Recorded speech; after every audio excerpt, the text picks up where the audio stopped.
Hello everyone. Structure of atom का जो first part था वो ख़त्म होने के बाद हम देखने वाले थे स्ट्रक्चर ऑफ एटम के न्यूमेरिकल्स, है ना। तो न्यूमेरिकल्स के पहले एक टॉपिक बचा हुआ था जो काफ़ी इम्पोर्टेंट है। उस टॉपिक का नाम है क्वांटम नंबर, ठीक, जिसको हम हिंदी में क्वांटम संख्या के नाम से जानते हैं। क्वांटम नंबर क्या होता है तो मैं आपको बता दूं, ये होता है सेट ऑफ 4 नंबर्स, 4 नंबर का समूह। और अगर आपको ये 4 नंबर पता है तो आप किसी भी इलेक्ट्रॉन का लोकेशन पता कर सकते हो कि इलेक्ट्रॉन कहाँ पे है। तो अगर मैं आपको समझाऊं तो होता यह है कि सबसे पहले होता है शेल, ठीक। मैं अगर बनाऊं 3 चीज़ें तो मैं 1 मिनट आपको समझा देता हूँ। हमारा जो कंसेप्ट है वो हमें ये कहता है कि इलेक्ट्रॉन जो है शेल के चारों ओर घूमता है, बट रियलिटी में ऐसा कुछ नहीं होता। रियलिटी में क्या होता है मैं आपको समझा रहा हूँ। तो ये आपका क्या है, शेल, ठीक है। याद रखो शेल का मतलब क्या होता है, कक्ष, ठीक। इसको हम शेल बोलते हैं। उसके अंदर होता है सब शेल, इसका मतलब होता है उपकक्ष। हिंदी में ये नाम याद रखना ना, बार बार मैं नहीं बताऊंगा। और उसके अंदर होता है ऑर्बिटल्स, इसको हम बोलते हैं कक्षक, ठीक है। ये याद रखना नाम, बार बार मैं बार बार हिंदी नाम नहीं लूंगा। तो हमारा इलेक्ट्रॉन जनरली कहाँ होता है, हमारा इलेक्ट्रॉन जनरली होता है इस ऑर्बिटल में, यानी इस कक्षक के अंदर। तो अगर मुझे किसी भी एटम में इलेक्ट्रॉन का लोकेशन पता करना है तो उसके लिए मुझे क्या जानकारी चाहिए, क्वांटम नंबर की जानकारी चाहिए, मतलब 4 संख्याओं की जानकारी चाहिए। ये 4 संख्याएं कौन कौन से होते हैं, तो ये होता है पहला प्रिंसिपल क्वांटम नंबर, इसको हम बोलते हैं मुख्य क्वांटम संख्या, रिप्रेजेंट करते हैं स्मॉल एन से। दूसरा होता है एजीम्यूथल क्वांटम नंबर, द्विघांसी क्वांटम संख्या, इसको हम रिप्रेजेंट करते हैं किससे, एल, एल से। तीसरा होता है मैग्नेटिक क्वांटम नंबर, इसको हम किससे रिप्रेजेंट करते हैं, एम से। और चौथा होता है स्पिन क्वांटम नंबर, इसको हम किससे रिप्रेजेंट करते हैं, एस से। इसमें से जो स्टार्टिंग के 3 हैं ये मैथमेटिकली प्रूवन है, इसको हम मैथमेटिकली प्रूव कर सकते हैं। ये जो आखिरी वाला है ये मैथमेटिकली प्रूवन नहीं है। अब एक एक करके मैं आपको बता दूं। जो एन है, एन यानी प्रिंसिपल क्वांटम नंबर, ये हमें बताता है नंबर ऑफ शेल के बारे में, कि पहला शेल है, दूसरा है, तीसरा है, चौथा है ना। जो एल होता है ये हमें बताता है नंबर ऑफ सब शेल के बारे में। सब शेल कौन कौन से होते हैं, एस, पी, डी, एफ। और जो एम है ये हमें बताता है नंबर ऑफ ऑर्बिटल्स के बारे में। ऑर्बिटल्स मतलब ये लिखते हो ना, एक डब्बा, पी के लिए 3 डब्बा, तो इसमें से हर एक डब्बा क्या होता है, ऑर्बिटल्स होता है, कक्षक होता है, ठीक। अब देखिए ध्यान से। मैं एक वैल्यू बता रहा हूँ आपको। एन की वैल्यू लिखते हैं, एल की वैल्यू लिखते हैं, एम की वैल्यू लिखते हैं, एस की वैल्यू। एन की वैल्यू ले लेते हैं 1, 2, 3, 4। तो अगर एन की, तो देखो एन की वैल्यू अगर आपको पता रहेगी तो एल की वैल्यू कैसे निकालोगे, एल की वैल्यू निकालोगे 0 to n-1। और अगर आपको एल की वैल्यू पता रहेगी तो एम कैसे निकालोगे, -l से, 0 से, +l।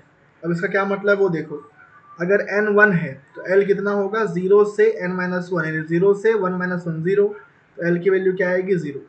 अगर n 2 है तो l क्या होगा, 0 से 2 - 1 1, यानी 0 और 1। अगर n 3 है तो l कितना होगा, 0 से 3 - 1, यानी 2, 0, 1, 2। और अगर n की वैल्यू 4 है तो l कितना होगा, 0 से 4 - 1, यानी 3। 0 से 3 मतलब 0, 1, 2, 3, ठीक है। अब एक चीज़ ध्यान से देखना, क्या देखना ध्यान से, मैं बता रहा हूँ। अगर l की वैल्यू 0 आ रही है इसका मतलब कौन सा सबशेल है? S subshell. 0 है मतलब एस सबशेल, 1 है मतलब पी सबशेल। 0 है मतलब एस, 1 है मतलब पी, 2 है मतलब डी। 0 है मतलब एस, पी, डी और एफ। ध्यान से देखिए, दिख रहा है आपको? इसका मतलब अगर n की वैल्यू 1 होगी तो एक ही सबशेल होगा जिसका नाम होगा एस सबशेल। तभी हम लोग 1s2 लिखते हैं, 1p नहीं होता है, क्योंकि 1, ये जो 1 नंबर है ये किसको रिप्रेजेंट करता है? n को। तो n अगर 1 है तो उसमें कितने सबशेल होंगे? n अगर 1 है उसमें कितने सबशेल होंगे? उपकक्षक 0। 0 मतलब l की वैल्यू 0 है मतलब 1, ये नहीं कि 0, 1। उसके बाद हम लिखते हैं 1s2, 2s और फिर 2p। 2d नहीं होता है, क्यों? क्योंकि अगर n की वैल्यू कितनी है? n की वैल्यू कितनी है? 2। तो उसमें कितने सबशेल होंगे उपकक्षक? 2, एक s और एक p। इसलिए देखो, एक s और एक p। फिर होता है देखो, फिर 3s होता है, 3p और 3d। 4f नहीं, 3f नहीं होता, 4s होता है, 4p होता है, 4d होता है, 4f होता है। ठीक है, समझ गए इस बात को? उसके बाद m की वैल्यू क्या होती है?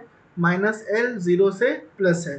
ठीक है, तो l की वैल्यू यहाँ पे कितनी है? 0। तो माइनस 0, 0 प्लस 0 यानी 0। यानी अगर l की वैल्यू 0 है यानी s सबशेल, तो s सबशेल में कितने ऑर्बिटल होते हैं? 0 नहीं, 1 ऑर्बिटल होते हैं, यानी सिर्फ एक डब्बा बनता है s के लिए, है ना? और अगर l की वैल्यू कितनी है? 1 है, तो 1 का मतलब माइनस 1, 0 प्लस 1। तो माइनस 1, 0 प्लस 1। इसलिए 1 एल की वैल्यू 1 का मतलब कौन सा सबशेल? P subshell.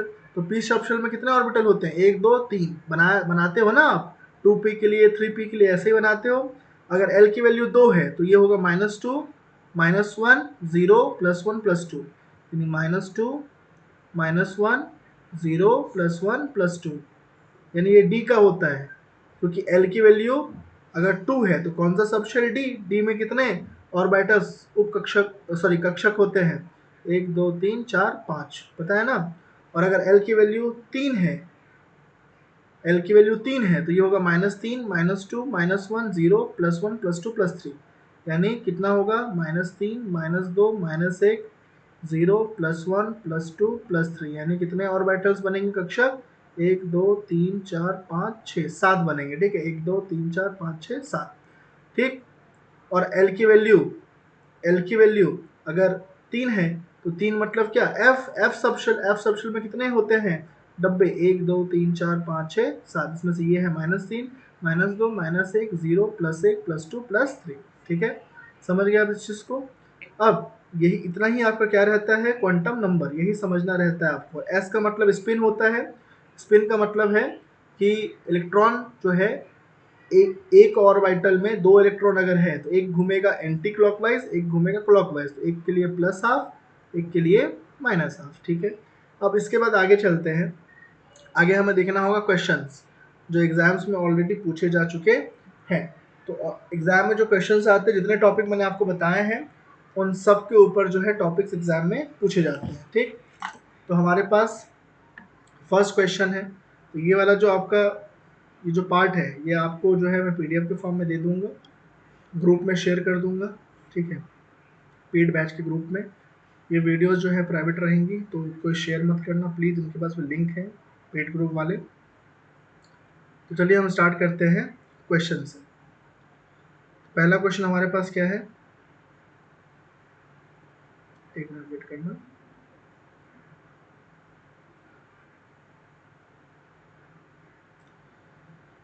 ओके,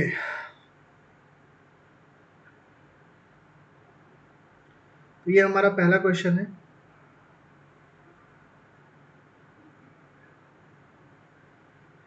इस क्वेश्चन के लिए मैं सॉल्यूशन के लिए भी कुछ चीज़ें ले लेता हूँ। Okay, this is my first question. किस चैप्टर से? स्ट्रक्चर ऑफ एटम से। सिंपल सा क्वेश्चन है। क्या कह रहा है क्वेश्चन?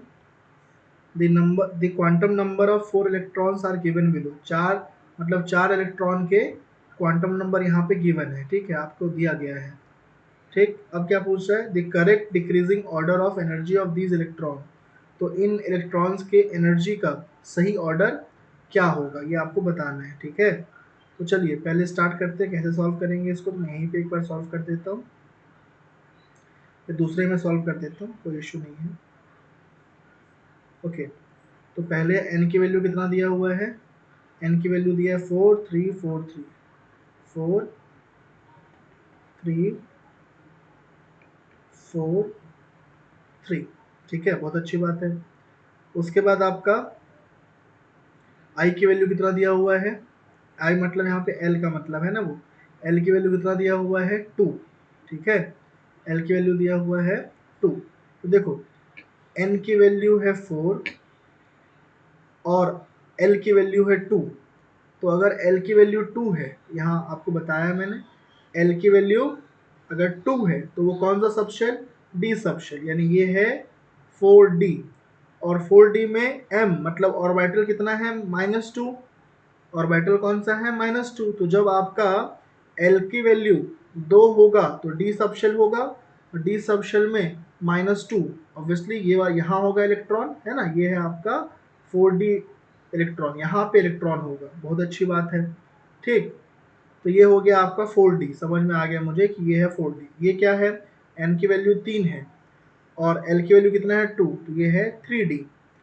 यहाँ पे n की वैल्यू है 4 और यहाँ पे l की वैल्यू है, l की वैल्यू 1, l की वैल्यू 1 मतलब p होता है, और यहाँ n की वैल्यू 3 और यहाँ पे l की वैल्यू 1 मतलब p होता है। मतलब ये जो ये इलेक्ट्रॉन 4d में है, ये इलेक्ट्रॉन 3d में है, ये इलेक्ट्रॉन 4p में है और ये इलेक्ट्रॉन 3p में है। समझ गए आप इस चीज़ को, वट इट। अब इसमें आप क्या करोगे वो मैं आपको समझा देता हूँ, सिंपल सी चीज़, ठीक है। देखो अब यहाँ पे आपको निकालना है n प्लस एल का सम, ठीक है, n प्लस एल का सम, ठीक है। क्यों निकालना है, क्योंकि मैं आपको एक रीज़न बता रहा हूँ, क्योंकि n प्लस एल जिसका ज़्यादा होगा उसकी एनर्जी क्या होगी, ज़्यादा। तो देखो यहाँ पे n प्लस एल कितना होगा, 4 और 2 6 होगा, यहाँ पे कितना होगा, 3 और 2 5 होगा, यहाँ पे कितना होगा, 4 और 1 5 होगा, और यहाँ कितना होगा, 3 और 1 4 होगा। यानी आप एक चीज़ देखो कि इसका n प्लस एल सबसे ज़्यादा, इसका सबसे कम, इतना समझ में आ गया। तो इसका n प्लस एल सबसे ज़्यादा है ना, तो इसका मतलब इसकी एनर्जी सबसे ज़्यादा, यानी पहले की एनर्जी सबसे ज़्यादा। उसके बाद किसकी एनर्जी होगी, अब इन दोनों की एनर्जी क्या है, सेम है, क्योंकि दोनों का n प्लस एल क्या आ रहा है, सेम सेम आ रहा है, देख रहे हो ना, दोनों का n प्लस एल क्या आ रहा है, सेम सेम आ रहा है। तो इस केस में क्या करेंगे, इस केस में देखते हैं जिसका n बड़ा है वो ज़्यादा बड़ा होगा। तो इन दोनों का n प्लस एल तो 5 5 है, लेकिन इसमें n किसका बड़ा है, 4p का, यानी उसके बाद कौन आएगा, तीसरा, फिर कौन आएगा, ऑब्वियसली दूसरा, है ना, और लास्ट में कौन आएगा, इसका n प्लस एल सबसे छोटा है, लास्ट में कौन आएगा, चौथा। तो ये ऑर्डर दिख रहा है आपको, 1 3 2 4, 1 3 2 4, 1 3 2 4, option number B is correct. समझ गए इस बात को, ठीक। अब आप कितना भी सिलेबस पढ़ ले, आपको ये चीज़ पहले से पता है, आपने पढ़ा भी है, n प्लस एल का रूल पढ़ा है, सब पढ़ा है, ठीक है, कि क्यों 3D में इलेक्ट्रॉन पहले नहीं फिल करते हैं, 4s में पहले फिल करते हैं, यही सेम रूल लगता है। बट आपने पढ़ा तो है, बट इम्प्लीमेंट नहीं किया है, तो इम्प्लीमेंट नहीं किया है तो आपको लगता है चीज़ें हार्ड है, और जो इम्प्लीमेंट करता है उसके लिए कोई बहुत बड़ी चीज़ नहीं है, ठीक है। तो ये क्वेश्चन आया हुआ है, कब का क्वेश्चन है ये मैं आपको बताऊँ तो आप बिलीव नहीं करोगे, ये क्वेश्चन है नीट 2024 का, मजाक लगता है, जाके चेक कर लेना, ठीक। चलिए पीटी में अगर आप ये बना रहे हैं तो पीटी में आपको इससे इजी क्वेश्चन से मिलेंगे, ठीक है, बता दिया मैंने ये क्वेश्चन। नेक्स्ट चलो, नेक्स्ट हमारे पास है the energy of an electron in the ground state, ठीक है, n is equal to 1 for helium ion is -x joule, then what for an electron in n is equal to 2 state for Be3+ ion in joule. अब ये question ये आपको बोल रहे हैं, बहुत बड़ा क्वेश्चन नहीं है, ये छोटा सा क्वेश्चन है। क्या आप करना है इसमें वो मैं आपको बता देता हूँ। देखो एक इलेक्ट्रॉन की जो एनर्जी है, किस इलेक्ट्रॉन की, तो मेरे पास हीलियम प्लस है, हीलियम प्लस आयन है, ठीक है, हीलियम प्लस आयन के जो इलेक्ट्रॉन है उसकी एनर्जी दिया हुआ है, उसके इलेक्ट्रॉन कहाँ है, n इज इक्वल टू 1 में, n इज इक्वल टू 1 मतलब अगर ये ऑर्बिटल है तो ये है n इज इक्वल टू 1, तो ये इलेक्ट्रॉन पहले जो है सब ये न्यूक्लियस है, तो ये इलेक्ट्रॉन जो है पहले शेल में है, ठीक है, अच्छी बात है। तो हीलियम प्लस का जो इलेक्ट्रॉन है जो कि n is equal to 1 orbit में कक्ष में है, उसकी एनर्जी है -x जूल। तो बताना है जो Be3 प्लस होगा, बेरिलियम 3 प्लस, उसका इलेक्ट्रॉन जो कि दूसरे शेल में है, दूसरे कक्ष में, उसकी एनर्जी क्या होगी। तो देखो एनर्जी, इलेक्ट्रॉन की एनर्जी का फॉर्मूला आपको पहले से पता है, मैंने बता रखा है आपको, क्या होता है 13.6, ये आप चेक कर लीजिएगा एक बार, -13.6 मैंने आपको बता रखा है पिछले वीडियो में, -13.6 Z square upon N square negative में, यही होता है फॉर्मूला। अब इसमें यहाँ पे ये एन लेते हैं, एन मतलब नंबर ऑफ शेल, समझ में आया आपको ये चीज़, नंबर ऑफ शेल की बात चल रही है। तो चलो निकालते हैं। तो यहाँ पे पहले केस में एन की वैल्यू कितनी दी है 1, तो यहाँ 1 रख देंगे, इज इक्वल टू -13.6, जेड मतलब एटॉमिक नंबर, यस और नो, हीलियम का एटॉमिक नंबर कितना होता है 2, तो 2 का स्क्वायर अपॉन एन, एन की वैल्यू कितना दिया है 1, तो 1 का स्क्वायर।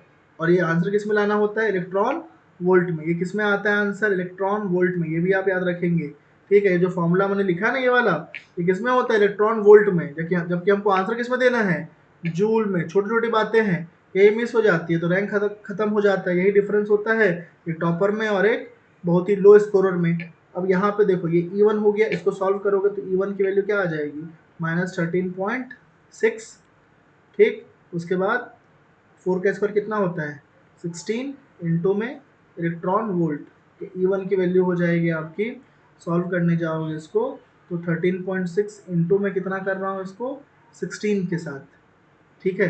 तो ये आंसर कितना दे देगा 13 और 16 है ये, तो कितना हो जाएगा ये लगभग क्लोज टू, ये हो जाएगा आपका 13.6, एक मिनट 16 क्यों कर रहा हूँ, 2 का स्क्वायर 4 होता है ना, तो 4, 13 चौक कितना होता है 52, और ये हो गया 6, 6 चौक 24, यानी ये हो जाएगा -54.4 इलेक्ट्रॉन वोल्ट। ये E1 की वैल्यू निकल गई, कौन से फॉर्मूले से, इस फॉर्मूले से, ये पहले बता चुका हूँ मैं, ठीक। अब यही सेम फॉर्मूला यूज़ करते हैं, यही सेम फॉर्मूला यूज़ करते हैं, कैसे यूज़ करेंगे वो देख लो। फिर से यही सेम फॉर्मूला, क्वेश्चन नंबर मैं लिख देता हूँ ताकि आपको पता रहे मैं दूसरे की बात कर रहा हूँ। फिर से वही formula, E N is equal to -13.6 Z square upon N square, किस में, इलेक्ट्रॉन वोल्ट में। समझ में आया ये चीज़, तो चलो ले लेते हैं इसको। यहाँ पे बेरिलियम के लिए एन की वैल्यू कितनी है, तो बेरिलियम के लिए एन की वैल्यू है 2, बेरिलियम के एन की वैल्यू कितनी है 2, फिर 13.6 बेरिलियम का हमें क्या लेना है, atomic mass, atomic number Z ना, एटॉमिक नंबर हमको लेना होगा। तो hydrogen helium lithium beryllium, beryllium कितना होता है 4, 4 का स्क्वायर कितना होगा 16, और एन की वैल्यू कितनी है 2, 2 का स्क्वायर कितना होगा 4, एक 4 से एक 4 कैंसिल, ये होगा -13.6, ठीक है, और इंटू क्या हो जाएगा 4, ये आंसर भी कितना आएगा -54.4 इलेक्ट्रॉन वोल्ट। आपने क्या पाया कि चाहे वो हीलियम हो या चाहे वो बेरिलियम 3 प्लस हो, दोनों का एनर्जी क्या आ रहा है, सेम आ रहा है ना, दोनों की एनर्जी में कोई फर्क नहीं आ रहा है। समझ में आया बात, दोनों की एनर्जी क्या होगी, सेम होगी, गॉट इट। तो यहाँ पे दोनों की एनर्जी अगर सेम होगी तो अगर इसका -x है तो इसका भी क्या होगा -x होगा, option number A is correct, दोनों का वैल्यू सेम आया ना इसीलिए। चलिए अब नेक्स्ट चलते हैं। ये सारे क्वेश्चन जो आपको मैं दे रहा हूँ ये आपके डीपीपी के क्वेश्चंस ही रहेंगे, इसको आप फिर से बनाओगे, ऐसा नहीं है कि आपने इसको देख लिया आपसे बन गया तो बन गया, नहीं, इसको आप बार बार बनाओगे, क्योंकि ये ऐसे चुने हुए क्वेश्चंस हैं जो पूरे टॉपिक को कवर करते हैं, पूरे चैप्टर को कवर करते हैं। तो इसमें आप अपना ओवर स्मार्ट नहीं दिखाएंगे कि एक बार हमने देख के बना लिया तो हमसे हो जाएगा, नहीं, बार बार बनाना है आपको ये चीज़। नेक्स्ट देखो ये क्वेश्चन, लिस्ट दिया हुआ है, क्या दिया है, मैच लिस्ट 1 लिस्ट 2, ठीक है, क्वांटम नंबर m1, ठीक है। तो ये m1 है और ये ms है, ये l है और ये n है। चलो अब ये क्या बताता है वो आपको एक्सप्लेन करना है कि इसका क्या मतलब है और ये किस चीज़ को बताता है। चलो तो पहला किसका देख लो, पहला देखता हूँ मैं ms मतलब होता है स्पिन, स्पिन क्या बताता है, स्पिन कहीं लिखा है क्या, स्पिन मतलब बी का किससे जुड़ेगा, चौथे से, बी का किससे जुड़ेगा, फोर्थ से। चलो हो गया। ये क्या है आपका, एल है, एल का मतलब क्या होता है, एल सी ना, तो एल का मतलब क्या होता है, एल का मतलब होता है, ये हमें बताता है क्या, शेप ऑफ दी ऑर्बिटल, कि शेप कैसा होगा ऑर्बिटल का। सी देख रहे हो ना, सी का कितना हो जाएगा, सी का हो जाएगा फर्स्ट, याद कर लो इन चीज़ों को। एन नंबर ऑफ शेल बताता है, ठीक है, एन क्या बताता है? Number of shell. तो एन मतलब कौन सा हमारा? डी। डी का क्या होना चाहिए? डी का होना चाहिए आपका साइज ऑफ ऑर्बिटल, यानी ऑप्शन नंबर 2 लिस्ट करना है ना हमको। और लास्ट में बचा है ये एम एल। एम एल क्या है? Orientation of the orbital. मतलब अब ये जो सही हो रहा है, एक ए का तीसरा, ए का तीसरा, ठीक है, बी का चौथा, याद कर लो इस चीज को, चौथा, और सी का पहला, है ना। तो तीसरा, ए का तीसरा, ए का तीसरा, ए का तीसरा, हाँ ये है, दोनों में है ए का तीसरा। और बी का चौथा, तो बी का चौथा भी दोनों में है। और सी का पहला, सी का पहला इसी में बस है। मतलब ऑप्शन नंबर बी क्या है? करेक्ट है। इसको याद कर लो ना, इस मैच को। ये क्वेश्चन डायरेक्टली भी आ सकता है आपके एग्जाम में। नेक्स्ट हमारे पास है incorrect set of the quantum number. इसमें से कौन सा क्वांटम नंबर, क्वांटम संख्या का सेट गलत है? एन की वैल्यू यहाँ 4, यहाँ 5, यहाँ 4 और यहाँ 5। कोई बात नहीं है, एन की वैल्यू 4 5 4 5 4 5 दिया हुआ है। यहाँ पे एल की वैल्यू 3, यहाँ 4 3, तो इसके लिए हो जाएगा ये 4। और अगर एल की वैल्यू 3 है तो एल की वैल्यू 3 मतलब क्या होता है? डी। ये 4 डी हो गया, ये हो गया 5, और एल की वैल्यू 2 यानी 5 पी हो गया, ये हो गया 4, और एल की वैल्यू हो गया 2 मतलब 4 पी हो गया, ये हो गया एल। एन की वैल्यू 5 और ये एल की वैल्यू 3 हो गया, तो 5 3 का मतलब क्या? डी। ये निकल गया हमको 4D 5P 4P 5D। बहुत अच्छी बात है, कोई चीज दिक्कत नहीं है। चलो बहुत अच्छी बात है, ठीक। अब यहाँ पे एक और चीज देखो, बोल रहा है कौन सा गलत है, गलत देखना है। अब देखो यहाँ पे अगर मैं गौर से देखूं तो एन की वैल्यू 4 है, एल की वैल्यू 3 है। एल की वैल्यू जब 3 होती है तो एल की वैल्यू 3 का मतलब क्या है? डी सब शेल। और डी सब शेल में क्या क्या होता है? एम। डी सब शेल में एम की वैल्यू क्या क्या होगा?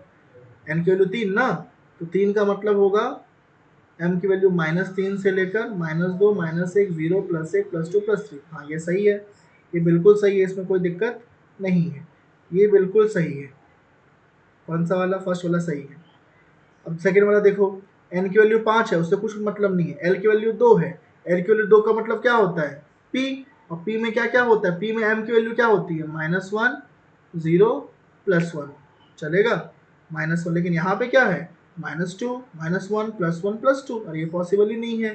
ये हमारा जो ऑप्शन नंबर बी है वो क्या है? गलत है।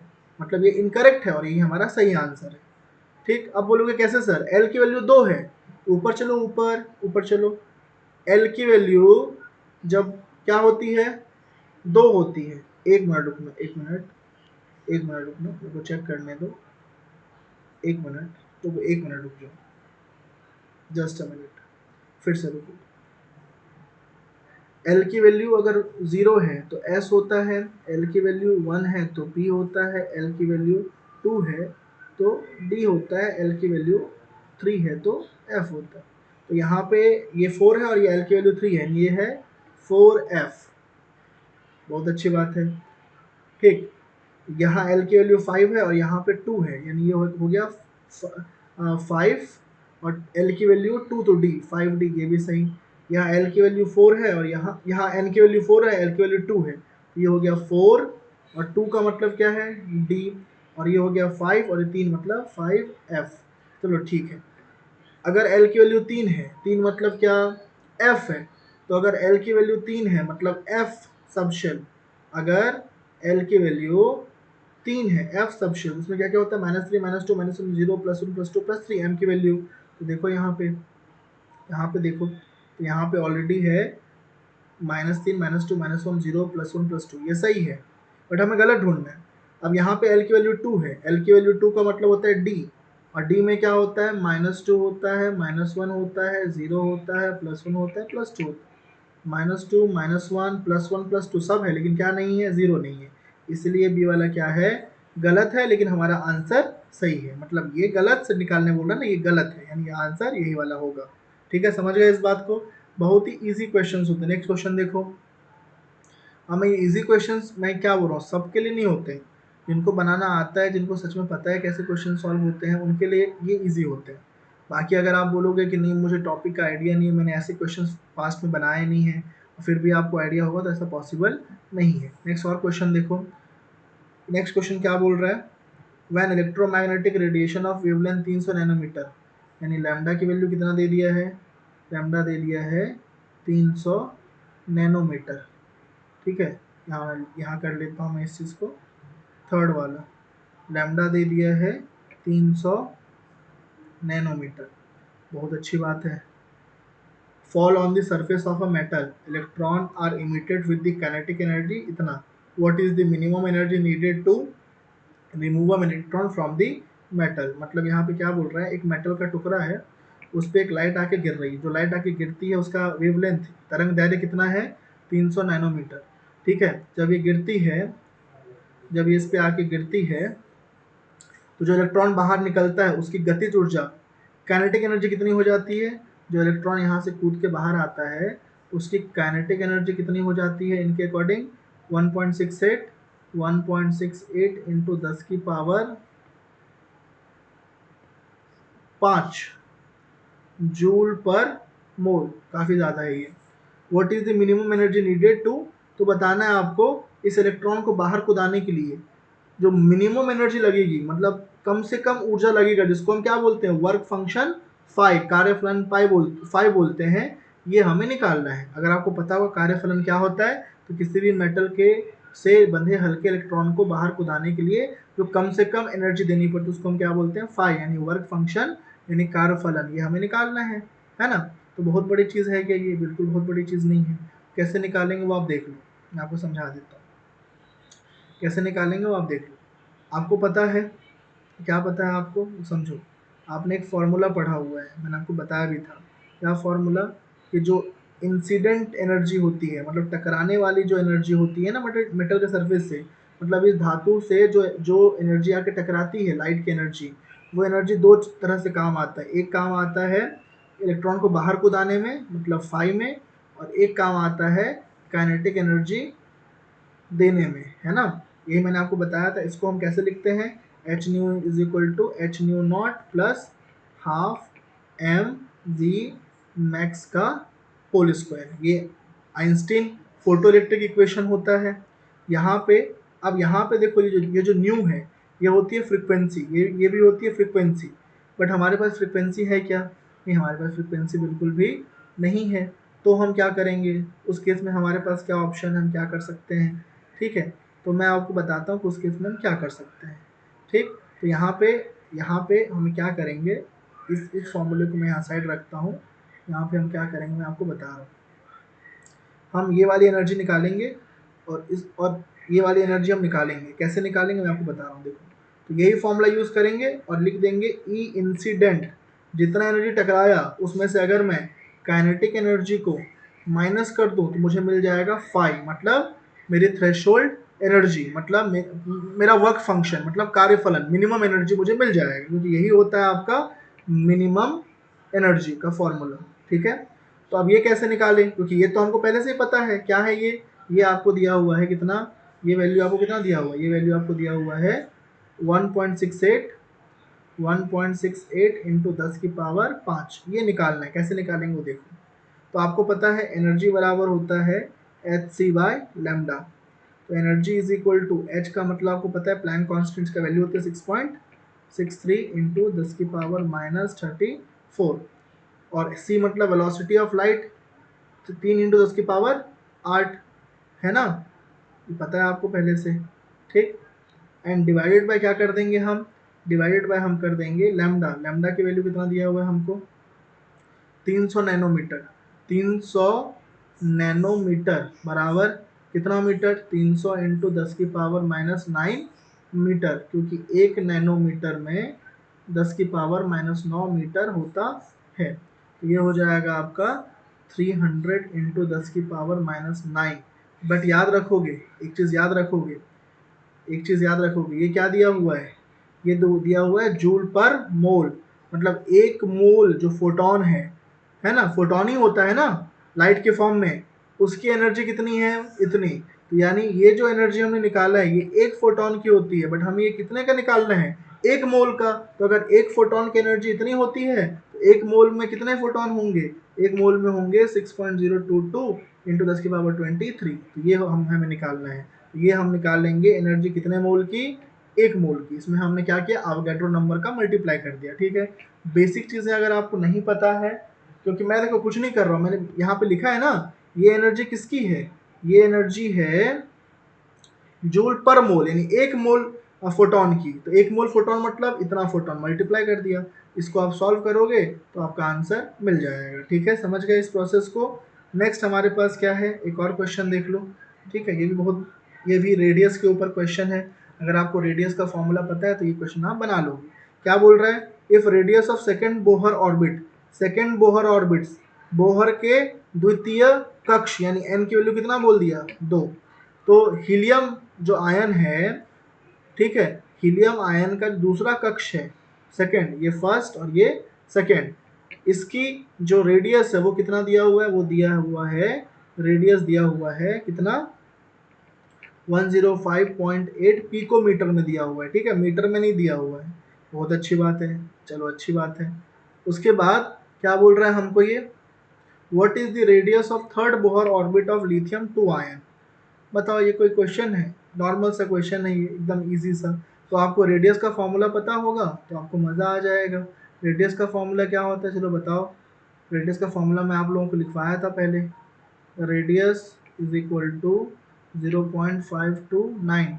याद है किसी को ये वाला फॉर्मूला, चलो मैंने लिखवाया था बहुत, आपका जो प्रीवियस नोट्स था, एक बार मैं आपको चेक करवा देता हूँ, कहाँ था वो नोट्स, एक मिनट रुक जाओ, नहीं कहीं बनाया था ना, स्ट्रक्चर ऑफ एटम का नोट्स मैं आपको एक बार, रुक जाओ, ये देखो स्ट्रक्चर ऑफ एटम है, इसमें मैं आपको रेडियस पढ़ाया था, कहाँ पढ़ाया था, रुक जाओ मैं आपको बत दिखा रहा हूँ, ये देखो रेडियस मैंने आपको यहाँ पढ़ाया था, दिख रहा है आपको, आर एन रेडियस का formula 0.529 N square by Z. समझ गए बात को, मैंने यहाँ पे आपको पढ़ाया था। तो एन स्क्वायर बाय जेड, और ये किस में होता था, एंगस्ट्रॉम में। समझ गए, देख लिया आपने इस चीज़ को। तो अगर आपको ये चीज़ समझ में आता है तो अब हमें कुछ नहीं करना है, यहाँ पे एन की जगह पे पहले क्या रखना है, सेकेंड बोहर बोल रहे हैं, मतलब एन इज इक्वल टू 2। ये हो जाएगा R2 is equal to 0.529, N की वैल्यू, एन मतलब नंबर ऑफ ऑर्बिट 2 का स्क्वायर, और जेड मतलब हीलियम कितना होता है, एटॉमिक मास, एटॉमिक नंबर 2 होता है, 2 से 2 कैंसिल, तो R2 की वैल्यू हो जाएगी 0.529 इंटू 2। याद रखेंगे किस में आया, ये एंगस्ट्रॉम में आया है, किस में आया है, एंगस्ट्रॉम में आया है। फिर हम यही सेम फॉर्मूला यूज करेंगे, आर एन की जगह पे क्या रखेंगे, तो एन की थर्ड बोहर ऑर्बिट यानी एन की वैल्यू 3, तो 3 इज इक्वल टू वही सेम 0.529, बट यहाँ पे एन की वैल्यू क्या, 3 का square divided by Z. Z कौन है यहाँ पे, लिथियम। लिथियम में कितना होता है, एटॉमिक नंबर 3 होता है, हाइड्रोजन हीलियम लिथियम 3, 3 3 कैंसिल, तो Z3 is equal to 0.529 into 3। ये किस में आएगा, एंगस्ट्रॉम में आएगा। याद है, आप बात समझ में आया आपको ये चीज़। तो मुझे एक ये मिला और एक ये मिला, बहुत अच्छी बात है, कोई इसमें इशू नहीं, कोई इशू नहीं। बट इसमें हमें क्या करना है, कंपैरिजन करना है। सबसे इम्पोर्टेंट चीज़ क्या है, कंपैरिजन करना है, क्योंकि कंपैरिजन नहीं करेंगे तो हमारा दिक्कत हो जाएगा। तो देखो, मुझे बताओ एक चीज़, ये हो गया 0.529 इंटू 2, और ये R2, ये R2 की वैल्यू हमें पहले से कितना दिया हुआ है, R2 की पहले से वैल्यू कितना दिया हुआ है, 105.8 पिकोमीटर। तो अगर मैं यहाँ पे 105.8 पिकोमीटर रख दूंगा, यहाँ मैं किसकी वैल्यू निकालूंगा, किसी की नहीं। इसीलिए मुझे इस क्वेश्चन में क्या करना होगा, कंपैरिजन करना होगा। कैसे कंपैरिजन करना होगा, मैं बताता हूँ कैसे करना होगा। तो देखो, हमने क्या पढ़ा, हमने क्या पढ़ा है कि जो रेडियस का फॉर्मूला होता है वो होता है 0.529 एन स्क्वायर बाय जेड, यही होता है। तो यहाँ से अगर मैं ये कांस्टेंट हटाऊँ, नियतांक हटाऊँ, तो मैं बोल सकता हूँ कि radius is directly proportional to N square by Z. बोल सकता हूँ मैं ऐसा, नियतांक हटाया तो मैं बिल्कुल मैं ये चीज़ कह सकता हूँ। तो अगर मैं ये चीज़ यहाँ पे आपको बता सकता हूँ कि ऐसा होगा, तो मैं यहाँ पे एक चीज़ और कर सकता हूँ कि मैं यहाँ पे दोनों का रेशियो निकालता हूँ, किस किस का। तो एक बार मैं यहाँ पे एन की जगह पे 3 ले लेता हूँ, थर्ड बोहर ऑर्बिट, और एक बार मैं यहाँ पे एन की जगह पे क्या ले लेता हूँ, सॉरी आर की जगह पे क्या ले लेता हूँ, 2 ले लेता हूँ, सेकंड बोहर ऑर्बिट। समझे। तो अब ये कैसे, इतना शॉर्टकट नहीं सर, थोड़ा सा और एक्सप्लेन करो। तो ये रिलेशन आपने समझा, ये रिलेशन होगा।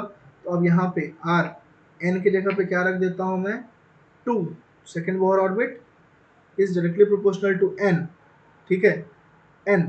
अब यहाँ पे मैं अगर एन को सॉल्व कर दूंगा तो फिर दिक्कत हो जाएगा। मैं यहाँ पे वैल्यू रखना नहीं चाहता हूँ ना, क्योंकि चीज़ें अगर रख दूँ, चलो मान लो एन की वैल्यू क्या रख दूँ, अगर आर की वैल्यू 2 है यानी सेकेंड बोहर ऑर्बिट, तो एन की वैल्यू क्या होगी, 2 ही होगी। तो 2 का स्क्वायर अपॉन जेड। जेड क्या, किसका जेड, जेड मतलब एच ई प्लस का, तो ये हो जाएगा कितना, 2। चलो अच्छी बात है, ये मैंने ऐसा कर दिया। बट यहाँ पे एक इशू होगा, वो इशू क्या होगा कि 2 और 2 कैंसिल तो हो जाएगा, है ना। बट हमें यहाँ पे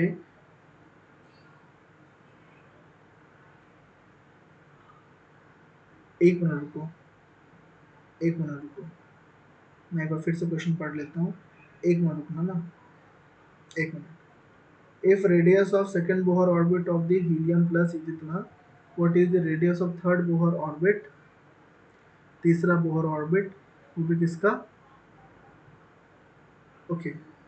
तो यहाँ पे चलो ठीक है, तो हम क्या हम जानते हैं कि आर एन रेडियस का formula 0.529 N square by Z. और यहाँ से अगर मैं इसको हटाऊँ तो ये हो जाएगा active proportional to N square by Z. अच्छी बात है, इसमें कोई समस्या नहीं है, ये बहुत अच्छी चीज़ है। तो यहाँ पे मैं अगर दोनों का रेशियो ले लूँ, पहले मैं किसका ले लूँ, रेडियस ले लूँ किसका, एच ई प्लस का, और फिर किसका रेडियस ले लूँ, एल आई 3 प्लस का। तो याद रखो, जब आप रेडियस लोगे एच ई प्लस का, तो एन की जगह पे क्या रखना पड़ेगा, एन की जगह पे 2। और जब आप रेडियस लोगे एल आई 2 प्लस का, 3 प्लस नहीं 2 प्लस का, तो क्या रखना पड़ेगा एन की जगह पे 3। मैंने ले लिया, ठीक है, इनका डिवाइड कर दिया, बहुत अच्छी बात है, इसमें कोई दिक्कत नहीं है। अब यहाँ पे इज इक्वल टू, इसके बराबर में यहाँ पे क्या आएगा, तो अगर मैं डिवीज़न करने जाऊँगा, ठीक है, तो यहाँ पे आ जाएगा तुम्हारा एन स्क्वायर किसका, तो एन स्क्वायर मतलब हीलियम के लिए एन की वैल्यू कितनी है, 2 का स्क्वायर, और जेड की वैल्यू कितनी है 2, डिवाइडेड बाय लिथियम के केस में, लिथियम के केस में एन की वैल्यू कितनी है 3, तो 3 का स्क्वायर डिवाइडेड बाय लिथियम का एटॉमिक नंबर 3। चलो ये हो गया, अच्छी बात है। तो 2 से 2 कैंसिल, 3 से 3 कैंसिल, तो यहाँ पे क्या बचा 2, और यहाँ पे बचा 3, तो ये हो जाएगा आपका कितना, ये 2 बचा, और ये बचा आपका 3, ठीक है। तो ये 2, 2 से 2 कैंसिल, ये बचेगा आपका, और ये 3 से 3 कैंसिल, ओके। तो यहाँ पे क्या बचना चाहिए हमारे हिसाब से, 3/2। चलो ठीक, अच्छी बात है, 3/2 अगर मेरा बच जाएगा, ओके। तो अब मैं क्या कर लूँ यहाँ पे, R2 हीलियम, हीलियम का रेडियस कितना दिया है, हीलियम का रेडियस दिया हुआ है आपका पहले से कितना, 105.8। तो यहाँ पे मैं क्या रख दूँ, 105.8। और R3 लिथियम का रेडियस मुझे निकालना है, तो उसको मैं R3 मान लूँ।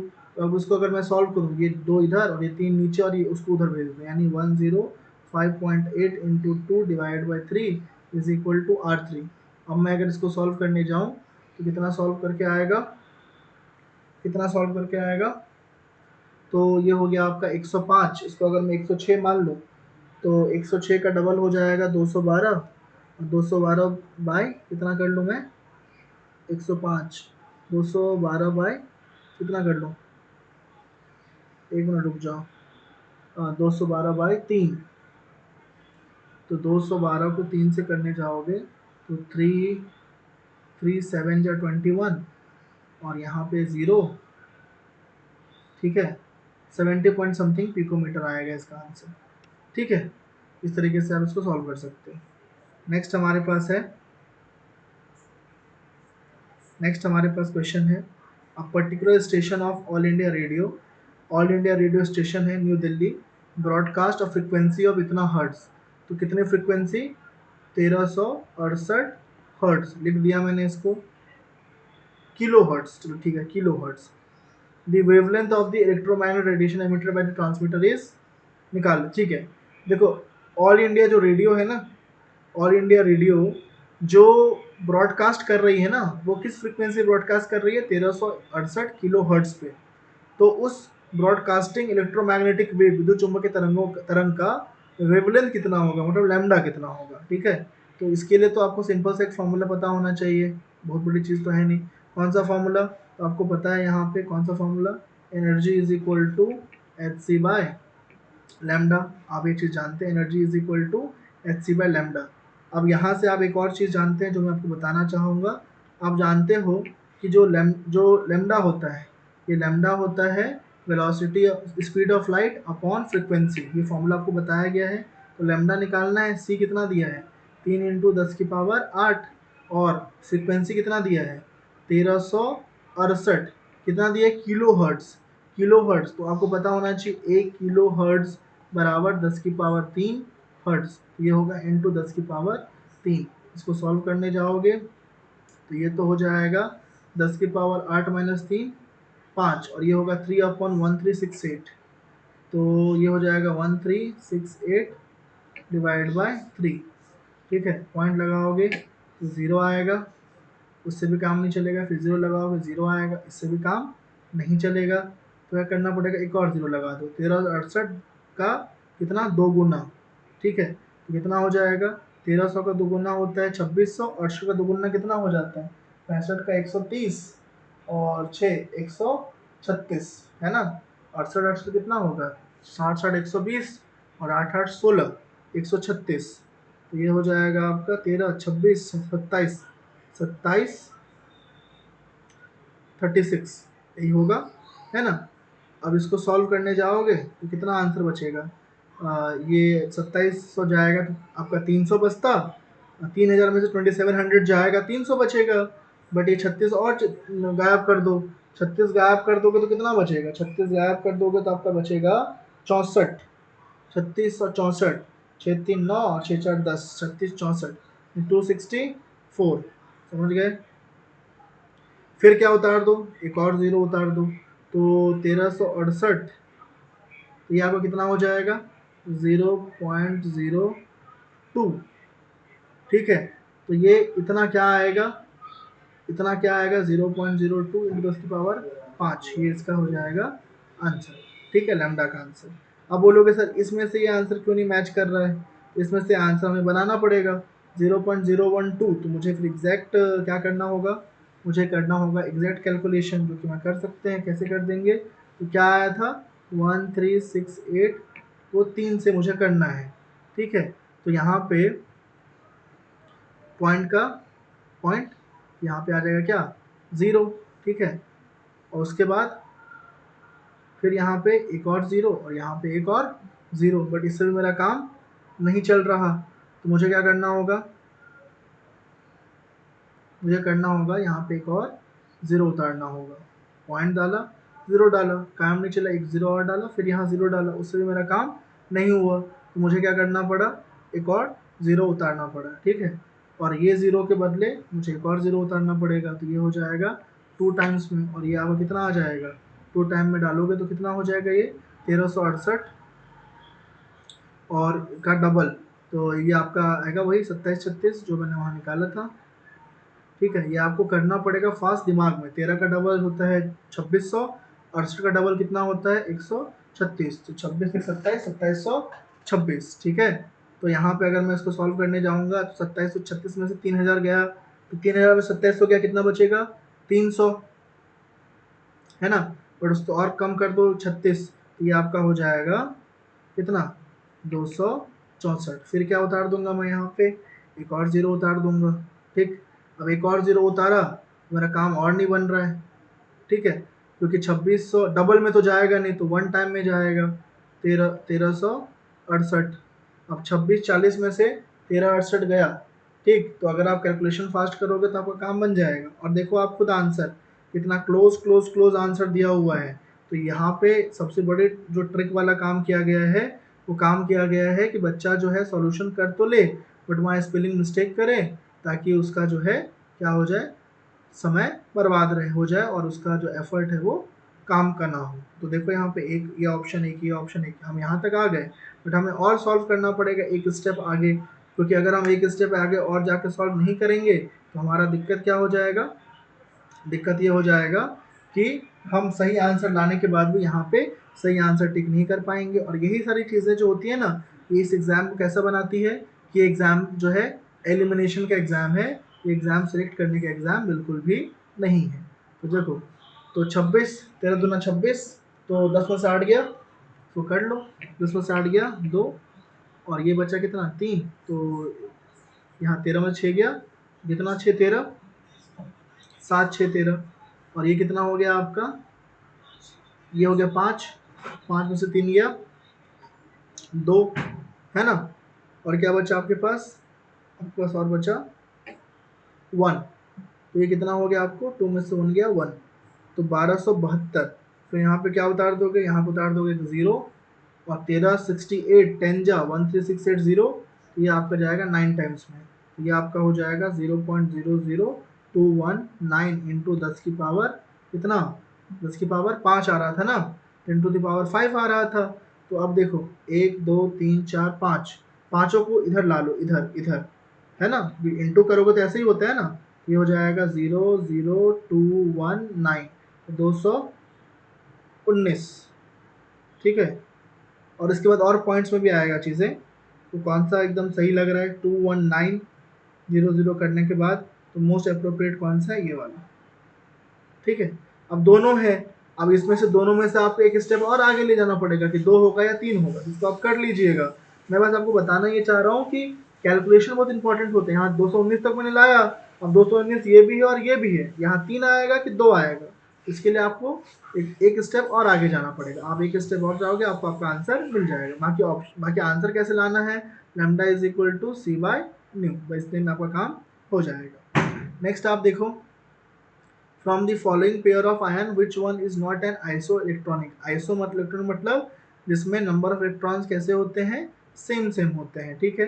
तो क्या इन दोनों में नंबर ऑफ इलेक्ट्रॉन सेम है, तो Fe, तो लोहे का एटॉमिक नंबर कितना होता है, लोहे का एटॉमिक नंबर, तो लोहे का एटॉमिक नंबर आपका कितना हो जाएगा, यहाँ से Fe 2 प्लस है, तो लोहे का एटॉमिक नंबर होता है 26, और 2 प्लस यानी 2 चला गया, तो कितना बचा 24। और मैग्नीज का कितना होता है, Mn2 प्लस मैग्नीज का होता है 25 एटॉमिक नंबर, 2 चला गया, कितना बचा 23। तो इसका पेयर बनना चाहिए 24 और 23, मतलब इसका सेम सेम नहीं है, ठीक है। ये आइसो इलेक्ट्रॉनिक नहीं है, दोनों में सेम नंबर ऑफ इलेक्ट्रॉन नहीं है, तो ये होगा आपका आंसर। बाकी ये देखो, ऑक्सीजन का एटॉमिक नंबर होता है 8, और उसने 2 लिया तो 10, फ्लोरीन का होता है 9, उसने 1 लिया तो 10, दोनों में नंबर ऑफ इलेक्ट्रॉन सेम है, इसमें भी नंबर ऑफ इलेक्ट्रॉन सेम है, इसमें भी नंबर ऑफ इलेक्ट्रॉन सेम है, बट फर्स्ट वाले में सेम नहीं है। इसी क्वेश्चन है। हाँ, which of the following series of transition in the spectrum of hydrogen atom falls in visible region. अब देखो ये वाला क्वेश्चन कहाँ से आया, तो मैं आपको पहले ही बता चुका हूँ, आप यकीन नहीं करेंगे तो आपको फिर से दिखा देता हूँ। Let me clear. देखो, स्ट्रक्चर ऑफ एटम में, अब चलिए देखो, यहाँ पे मैंने आपको टेबल बनवाया था। लाइमन सीरीज में कौन सा कलर होता है, अल्ट्रावायलेट, बामर में विजिबल, पास्चन में इंफ्रारेड, ब्रैकेट में इंफ्रारेड, फंड में इंफ्रारेड, इंफ्रारेड। अब वो अलग इंफ्रारेड होता है इन दोनों में, बट हम उसको इंफ्रारेड कह सकते हैं। यहीं से क्वेश्चन आया, देखो कहाँ आया, यहाँ से क्वेश्चन, एक मिनट रुक जाओ, मैं इसको उधर लेके चले जाता हूँ, ठीक है, एकदम पास लेके चले जाते हैं, रुक जाओ ना, मैं स्लाइड कर रहा हूँ, वो आपको दिख नहीं रहा होगा भले। Which of the following series of transition in the spectrum of hydrogen falls in visible region? इनमें से किसका कलर विजिबल रीजन के अंतर्गत आता है, ठीक है। पास्चन, ब्रैकेट, लाइमन, और क्या दिया है आपका, और आपका लास्ट दिया है बामर। तो आप यहाँ पे देखो क्या लिखवाया हूँ मैं आपको, कि लाइमन का कहाँ आता है, अल्ट्रावायलेट, बामर आता है विजिबल में, तो बामर सीरीज किस में आता है, विजिबल में। देखो बामर सीरीज किस में आता है, बामर सीरीज किस में आता है, ये आपका क्या होगा, आंसर होगा, option number D is correct. बामर series में कौन सा रीजन होता है, विजिबल रीजन, कहाँ लिखा है, बामर सीरीज में होता है विजिबल रीजन। देख लिया, तो पता रहता है कि आप जो चीज़ पढ़ोगे वहीं से एग्जाम में क्वेश्चंस आएंगे। और अगर कोई ऐसा कहता है कि नहीं ऐसा नहीं होता है, क्वेश्चंस बहुत अलग अलग आते हैं, डिफ़िकल्ट आते हैं, तो वो बस मजाक कर रहा है, या फिर उसको पता नहीं है चीज़ें, या वो मजाक कर रहा है, ऐसा नहीं होता। जो पढ़ाते हैं हम वहीं से क्वेश्चंस एग्जाम में आते हैं, फिक्स रहता है, तो ठीक है।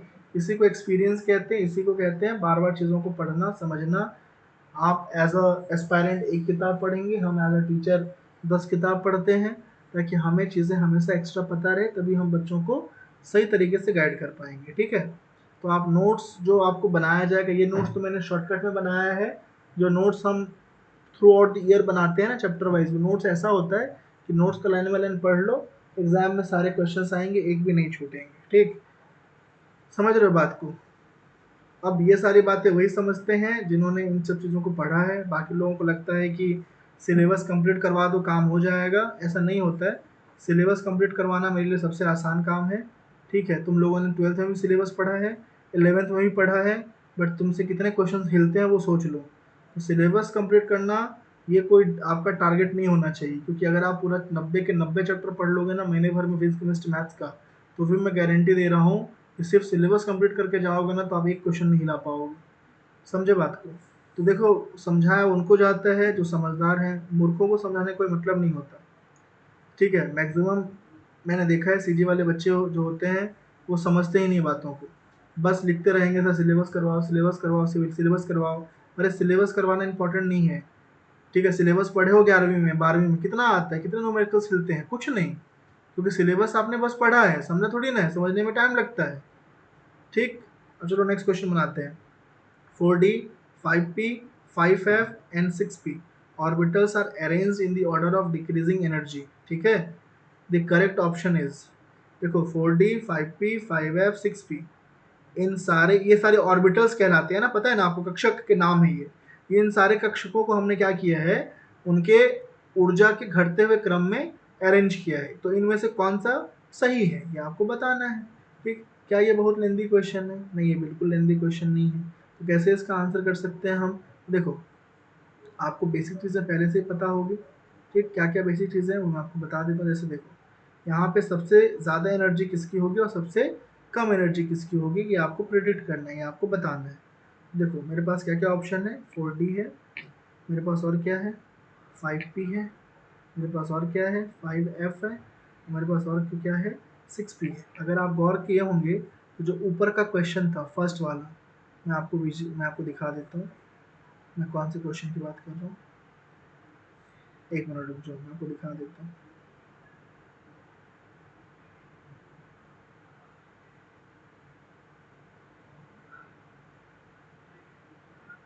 कहाँ गया?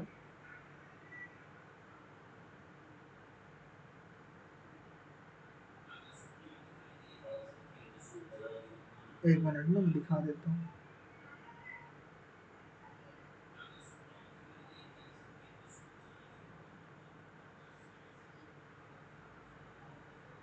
हाँ, ये वाला, ये फर्स्ट वाला, ये था ना ये फर्स्ट क्वेश्चन।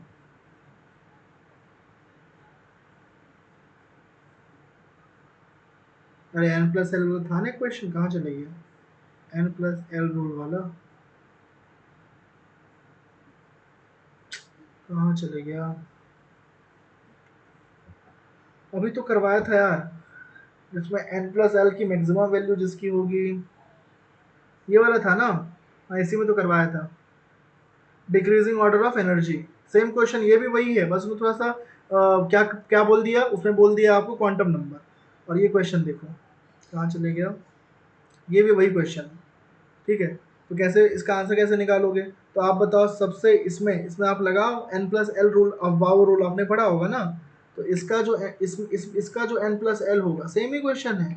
तो इसमें एन की वैल्यू कितनी है, 4, और एल डी, एल की वैल्यू कितने होने पर डी होता है, 2 होने पर, तो इसकी वैल्यू क्या आ गई, 6। इसके यहाँ पे एन प्लस एल 5, और पी मतलब 1, तो 5 और 1 6। यहाँ पे 5F है तो 5, और F एल की किस वैल्यू के लिए F सबशेल होता है, तो एल की 3 के लिए, तो 5 3 8, और ये हो जाएगा 6 प्लस पी किसके लिए होता है, पी के लिए एल की वैल्यू क्या होती है, 1 7। और क्या चाहिए आपको? तो सबसे ज़्यादा एन प्लस एल की वैल्यू किसकी है, इसकी। तो सबसे ज़्यादा एनर्जी किसकी होगी, 5F की। फिर किसकी होगी, 6P की। और इन दोनों का सेम है, तो इन दोनों का अगर एन प्लस एल सेम है तो जिसका एन ज़्यादा बढ़ा उसकी एनर्जी ज़्यादा होगी, यानी 5P की। और सबसे कम किसकी होगी, 4D की। तो फिर से वही चीज़, फिर से रिपीटेड क्वेश्चंस, ऐसी चीज़ें तो होती है। अब एक चैप्टर में 10 कॉन्सेप्ट है ना, तो 10 कॉन्सेप्ट से क्वेश्चन आते हैं, इसलिए कहा जाता है कभी क्वेश्चन याद मत करो, हमेशा किस पे कमांड रखो, कॉन्सेप्ट पे। क्वेश्चन तो चेंज हो सकते हैं, कॉन्सेप्ट चेंज नहीं होता। तो आपको दिख रहा होगा ऑप्शन कौन सा सही है इसमें, option number C is correct. ठीक है, उसके बाद how many electrons can fit in the orbital for which n is equal to 3, l is equal to 1। अब n इज की वैल्यू कितनी है, n की वैल्यू 3 है और l की वैल्यू 1। l की वैल्यू 1 के लिए कौन सा p, यानी क्या है 3p। अब 3p में मुझे बताइए कितने ऑर्बिटल्स बनते हैं, 1 2 1 2 3, और एक में कितना होता है मैक्सिमम 2, 2 2 4 और 2 6। तो ऑप्शन कौन सा ऑप्शन सही होगा, 6। कुछ है इसमें, ये बहुत बड़े क्वेश्चन है, ये नहीं है, इजी क्वेश्चन है ये। ठीक, अब आगे बढ़ते हैं। ये सारे क्वेश्चंस आपको बिलीव नहीं होगा, ये सारे क्वेश्चंस जो है नीट में आए हुए क्वेश्चंस हैं। एल इज इक्वल टू 1, एक मिनट रुक जाना, ठीक है, एक मिनट रुकना। And how many electrons can fit in the orbital for which N is equal to 3, L is equal to 1। तो ये है 3 और एल इज इक्वल टू 1 का मतलब क्या होता है, 3p है। सिंपल सी बात है। तो 3p orbital, 3p orbital sorry 3p क्या है, एक ऑर्बिटल है। 3p ऑर्बिटल, 3p मतलब 3p ऑर्बिटल है एक, तो एक ऑर्बिटल है ये। इसमें क्या बोल रहा है, how many electrons can fit in the orbital for which n is equal to 3 and l is equal to 1। ठीक है, तो 3p एक सिंगल है ये, तो एक सिंगल अगर है, हाउ मेनी इलेक्ट्रॉन, जाओ मुझे इसमें करना चाहिए क्योंकि उसमें आंसर 2 दे रहा है, लेकिन 2 होना नहीं चाहिए, 6 होना चाहिए। एक मिनट रुक जाओ। Orbital for which n is equal to 3, l is equal to 1, n is equal to 3, l is equal to 1। तो मैक्सिमम इसमें कितना होता है, 3। 3p अगर है, 3p 3 होता है। How many electrons can fit in the orbital for which n is equal to 3, l is equal to 1। तो इसमें 1 2 3 4 5 6, 6 आंसर होना चाहिए यार इसका। ठीक है, 6 होना चाहिए इसका आंसर। 3p ऑर्बिटल में मेरे पास 3 ऑर्बिटल होंगे ना 3p के हिसाब से, एक हो 3p, एक होगा -1, एक होगा 0, एक होगा +1। तो 2 2 4 2 6, 6 इज द आंसर। नेक्स्ट हमारे पास है the angular momentum. Angular momentum मतलब होता है कोणीय संवेग, कोणीय संवेग। ठीक है, तो कोणीय संवेग हमको निकालना है, किसका कोणीय संवेग निकालना है हमको, is in d orbital is equal to angular momentum of electron in d orbital is equal to, तो इसका एक फॉर्मूला मैं आपको बता रहा हूँ एंगुलर मोमेंटम निकालने का। तो जो कोणीय संवेग होता है यानी एंगुलर मोमेंटम, ये फॉर्मूला याद रखना, मोमेंटम कोणीय संवेग, इसका फॉर्मूला होता है √L l+1। ठीक, और यहाँ पे d ऑर्बिटल कह रहा है, तो d ऑर्बिटल के लिए n की वैल्यू, d कक्षा के लिए n की वैल्यू कितनी होती है, ये होती है आपकी 2। कितनी होती है 2, तो यहाँ पे l की वैल्यू क्या रख दो 2, तो 2 2 + 1, ये होगा 2 + 1 3 2 जा 6, तो ये हो जाएगा अंडर रूट इतना 6, और यहाँ पे एक फॉर्म h भी आता है, तो ये हो जाएगा √6h, which would be option number C. ठीक है, नेक्स्ट हमारे पास है calculate the energy in joule corresponding to light of wavelength. Wavelength दिया है 45 नैनोमीटर, मतलब 45 इंटू 10⁻⁹ मीटर।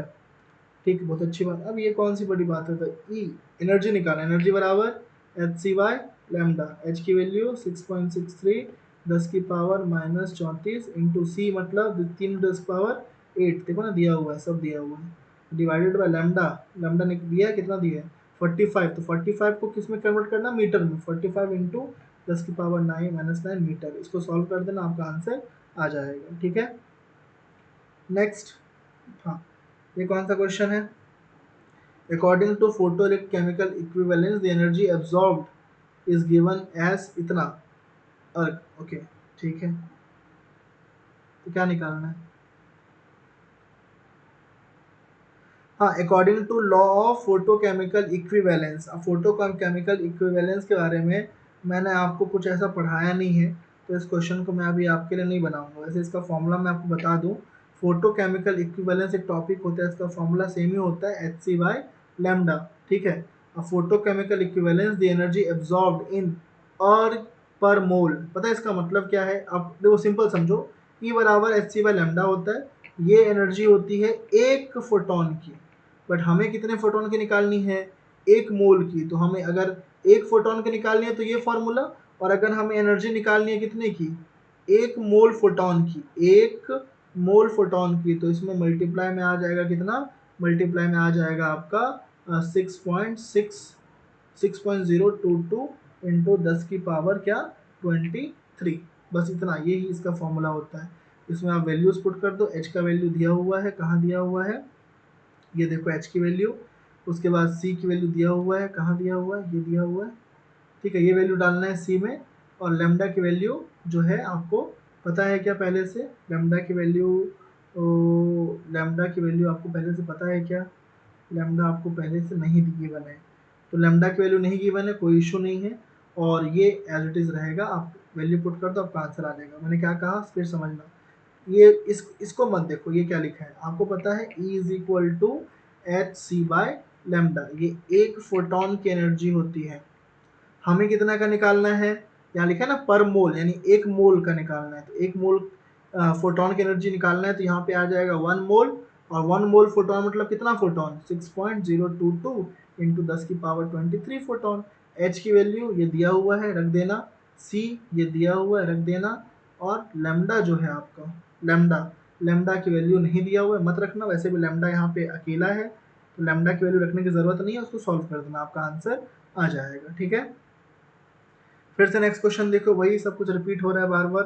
दी वैल्यू, क्या बोल रहा है, दी वैल्यू ऑफ प्लैंक कांस्टेंट, अब आपको पता है एच की वैल्यू क्या होती है, 6.63 10 की पावर माइनस 34, और स्पीड ऑफ लाइट आपको पता है 3 इंटू यहाँ पे कितना दिया 10 की पावर 17 मिलीमीटर पर second, which value is closest to the wavelength in nanometer of quantum of light with frequency, और frequency कितना दिया है 6 इंटू 10 की पावर 15 सेकेंड। ठीक है, कौन सा फॉर्मूला यूज़ करोगे इसमें, सिंपल, आपको पता है पहले से formula lambda C by new. ठीक है, अब सारी वैल्यूज रख दो, सी की वैल्यू ये रख दो 10 की पावर 17, कुछ नहीं, और न्यू फ्रीक्वेंसी आपको दिया कितना दिया 6 इंटू 10 की पावर 15, सॉल्व कर दो आपका आंसर आ जाएगा। ठीक है, बहुत बड़ी चीज़, ये कितना आएगा 3 1 जा 3 2 जा 1/2 इंटू 10 की पावर 2, तो ये होगा 0.5 इंटू 100, ये हो जाएगा 50, तो आंसर इज 50। बस इतना सा रहता है, फॉर्मूला बेस्ड है। Maximum number of electron in a subshell with L is equal to 3 N is equal to 4, अब ये भी नॉर्मल सा क्वेश्चन है। एल इज, अब देखो एल बराबर 3 एन बराबर, तो ये एन बराबर 4 और एल बराबर 3, एल बराबर 3 मतलब, एल बराबर 3 मतलब एफ सबशेल, यानी ये क्या है आपका, एन की वैल्यू 4 और ये एफ, ये 4 एफ है आपका। ठीक है, तो 4 एफ में टोटल जो है कितना इलेक्ट्रॉन होगा ये आपको बताना है। ठीक है, कैसे निकालोगे, तो आपको एक फॉर्मूला देता हूँ, total number of electron in subshell, इसका फॉर्मूला होता है, मतलब किसी भी उप कक्षक में टोटल इलेक्ट्रॉनों की संख्या, इसका फॉर्मूला होता है 2 2l प्लस 1, तो 2 2 इंटू एल की वैल्यू कितनी है यहाँ पे 3 प्लस 1, तो 2 6 प्लस 1 7 इंटू 2 14, कितने इलेक्ट्रॉन होंगे इसमें 14 इलेक्ट्रॉन होंगे, option number A is correct. समझ गए बात को, तो और भी क्वेश्चंस हैं, ये क्वेश्चंस भी सिमिलर हैं जैसे ऊपर में हमने बनाया है, इसको आप और ट्राई कीजिए। ठीक है, बहुत अलग अलग देखो ऐसे क्वेश्चन बता चुका हूँ अभी ऊपर में। आइसो इलेक्ट्रॉनिक मतलब जिसमें नंबर ऑफ इलेक्ट्रॉन क्या होते हैं, सेम होते हैं। ठीक है, ये वाला पीडीएफ मैं भेज दूंगा। ठीक है, ये सारे क्वेश्चंस आप एक बार फिर से रिपीट कीजिए, आप यकीन मानिए आपके जितने भी क्वेश्चंस होंगे इस चैप्टर के वो सब यहाँ पे कवर हो गए हैं, और आपको बस ये क्वेश्चंस बार बार रिपीट करना है, दैट्स इट, इसके अलावा आपको कुछ भी करने की ज़रूरत नहीं है। मिलते हैं नेक्स्ट वीडियो में। ठीक।